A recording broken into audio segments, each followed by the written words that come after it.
Everyone needs to know what's happening in Tanzania right now. A bombshell new investigation from CNN has found evidence of police fatally shooting protesters, including pregnant women, morgues overflowing with lifeless bodies, and even mass graves. And the details of what they uncovered is truly horrifying. You see, late last month, President Samia Hassan was re-elected after claiming that she won 98% of the votes. Now, this sparked outrage, particularly among young Tanzanians who took to the streets claiming that the election was rigged. But they were met with a deadly crackdown, the scale of which is likely to go down in the country's history. The opposition party claimed that a staggering 2,000 people were killed during the 1 week of protests. That's almost 300 people a day. CNN spoke to a doctor in Mwanza's regional hospital who said, in 1 day alone, there were 4 trips with piles of dead bodies to be taken to the mortuary until it was full, just for another to be piled outside. But to make matters worse, the true scale of the tragedy may never be known, because CNN also analyzed satellite images which show recently disturbed soil consistent with reports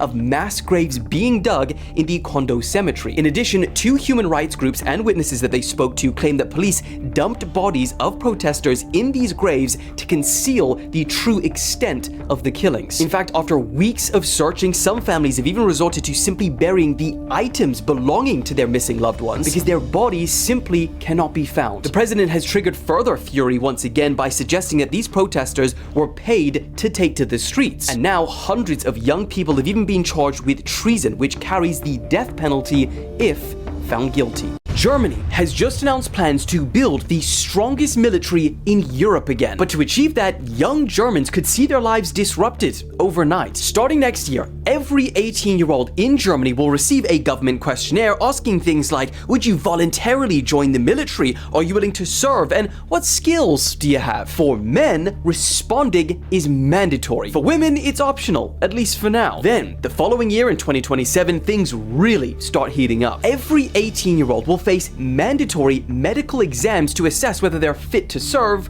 or not. That's roughly 300,000 to 400,000 people turning 18 every year. This is essentially because Germany wants to create a list of how many healthy bodies the military can call if the time comes to go to war. But why now? Well, put simply, Germany and all other NATO countries are preparing for a possible Russian attack by 2029. That is 4 years. Now, the significance of the year 2029 is a longer story, but Germany specifically wants to recruit an additional 90,000 active soldiers and another 200,000 reservists by 2035. And it's written into the bill, which was approved last week, that if they don't get those numbers by voluntary sign-ups, mandatory conscription is on the table. And in that case, university plans, careers, even personal decisions will have to be put on hold for young Germans, and perhaps others in Europe too, since France, the UK, and other Nordic countries have all hinted at conscription debates as well. But the question is, does a strong German military prevent a war through deterrence, or are we heading down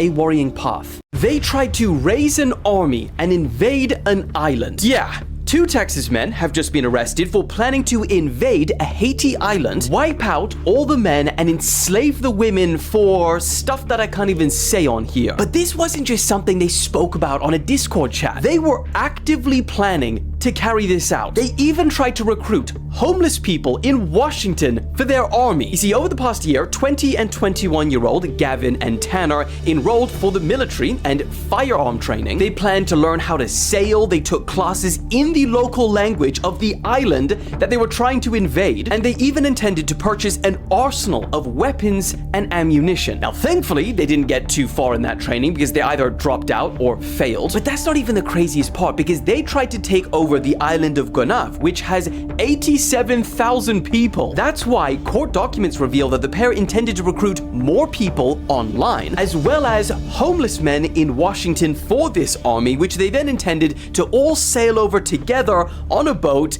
to this island for a surprise attack. But not only were there 13 months of planning this thing discovered by authorities, but they now face a maximum of life in prison. They've been indicted on a long list of charges, including conspiracy to murder, mayhem, or kidnap persons in a foreign country. And on top of that, the 2 men were also accused of the production of child you-know-what. So yeah, they are cooked. Bro, squatters have hit the absolute jackpot after managing to take over an entire Spanish resort. All of the 92 suites are now occupied, and the owners still legally have to pay gas and electricity. This is Callao Sport Hotel on the popular holiday island of Tenerife. And about 10 months ago, it was broken into by a group of 12 what they call mafia squatters. What a name. And they've essentially refused to leave ever since. And they are now even renting out rooms as if they own it. And as a result of this, the crowd living there is now risen to about 200 people. Bro, the Christmas rave they're about to have is gonna be outrageous. But you're probably wondering, how the hell is this possible? Well, Spain is renowned for having very strict tenant protection laws, especially when it comes to evictions. So the actual procedure to have someone removed from your property can be very lengthy and very difficult. In fact, the owners say that the bills they now have to pay per month is about 6,000 euros. They say that is triple of what they were paying when this resort was operational because of how many people live there. But the squatters, on the other hand, they're also blaming the government for this. They are saying that authorities have long neglected locals in favor of benefiting tourists. And because of that, house prices have reportedly risen to about 80% in the last decade in the region. So they claim that they can no longer afford rent, so they just kind of go wherever they need to. Now, after a year of litigation back and forth, a court has finally ordered the eviction of the squatters within 30 days. So I guess we'll see if they actually leave. People are losing their minds after a 200-year-old castle was put up for sale for about half the price you can buy some one-bedroom flats in London. The castle is located on a Scottish island called the Isle of Rum.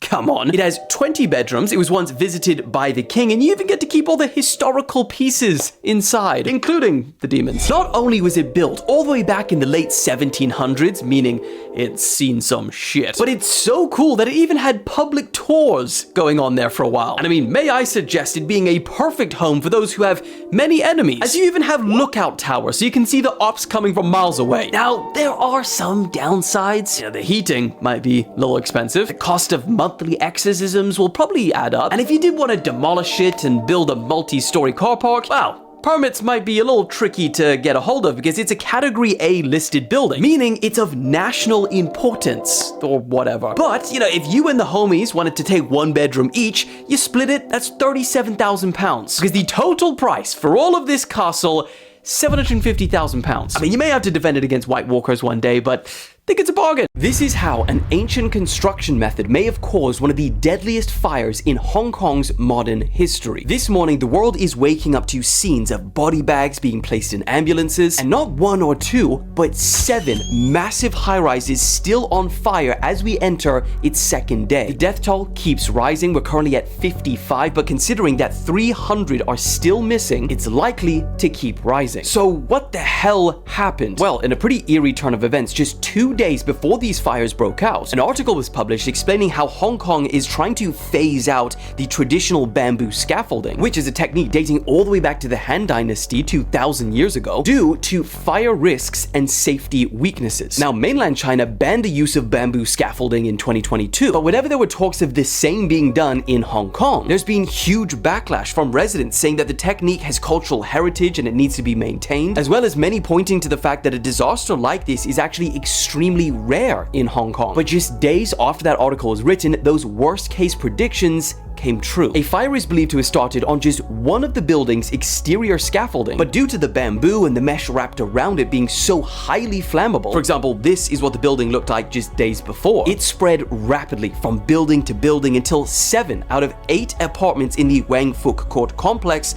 were completely engulfed. People were trapped, screaming for help on top of the buildings, and firefighters couldn't even enter. It was burning so hot. Now, today, police have arrested 3 men from the construction company for gross negligence and manslaughter, saying that the protective mesh wrapped around the bamboo might have not met fire standards, but also that some windows were sealed with a foam material. And now, yet again, this has ignited a fierce debate. Is the bamboo scaffolding and mesh to blame? And if so, should it be banned or not? South Africa has just declared a national disaster. Today, thousands of people across the country took to the streets as part of an organized national shutdown against gender-based violence. And now it is getting global attention. You see, in South Africa, gender-based violence has been an emergency for years, not just now that the government has officially recognized it as one. I mean, just listen to the numbers. 5,500 women and 1,600 children were murdered in just 1 year in South Africa. And several studies, including those from the United Nations, indicate that their femicide rate, which is murder that exclusively targets women and girls because of their gender, is